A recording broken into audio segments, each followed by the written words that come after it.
You are listening to Entry 8, Call Me by My Real Name, a reflection on women writers, aliases, and the power of autonomy, from A Writer's Journal on GabrielleMarieKelley.com, narrated by the Gift of Gab Productions.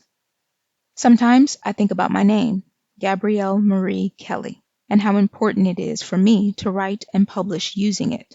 I once changed my last name for marriage, and promptly changed it back for freedom, but never have I changed it with the hopes that my work would be acceptable. There are many women in history who did not have this luxury, therefore, this journal entry honors them. There was a time when a woman's name on a book cover was a liability. Her gender before her genius would define how her work was read, or if it was read at all. To be female and a writer was to be suspect, underestimated, even dismissed. So many women, brilliant and burning with talent, had to hide just to be heard. They cloaked themselves in male pseudonyms, not because they wanted to, but because they had to. They became invisible in order to be seen.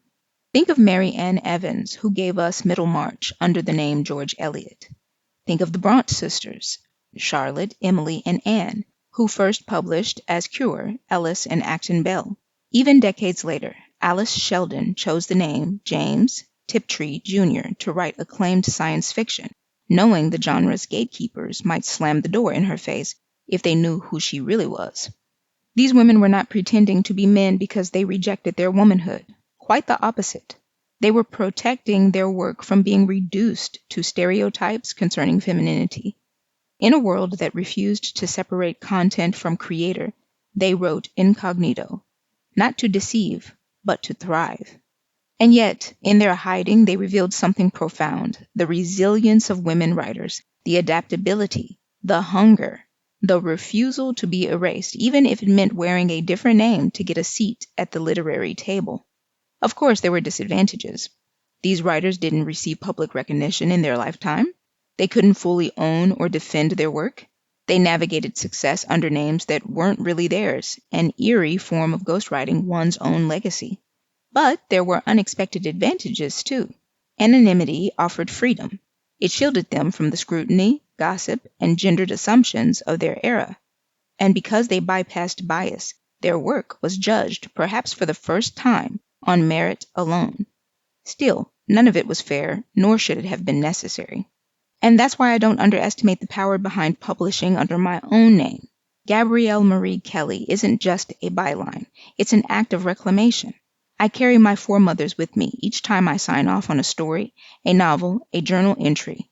I write for myself, yes, but also for the women who had to become someone else just to be taken seriously.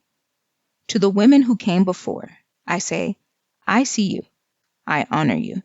To the writers who walk beside me now, especially those who are women, I say, let us never forget what it means to be able to own our stories and our names. Let us protect that autonomy fiercely. And to the next generation, I say, call me by my name, and I'll call you by yours. 7 famous works written by women under male pseudonyms. 1. Middlemarch by George Eliot, Mary Ann Evans. 2. Jane Eyre by Cure Bell, Charlotte Bront.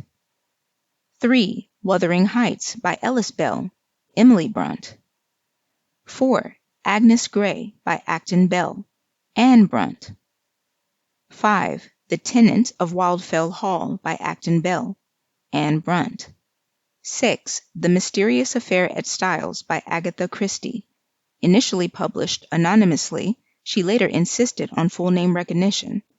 And 7. The Left Hand of Darkness by James Tiptree, Jr., Alice Sheldon. In this era of usernames, pen names, and digital aliases, we all still wear masks from time to time. But the truth behind the mask matters. I'm grateful that mine doesn't have to be a disguise. When I write, I get to be Gabrielle Marie Kelley, fully, freely, finally. And what a gift that is. Discussion. What does it mean to you to write or live unapologetically in your own name?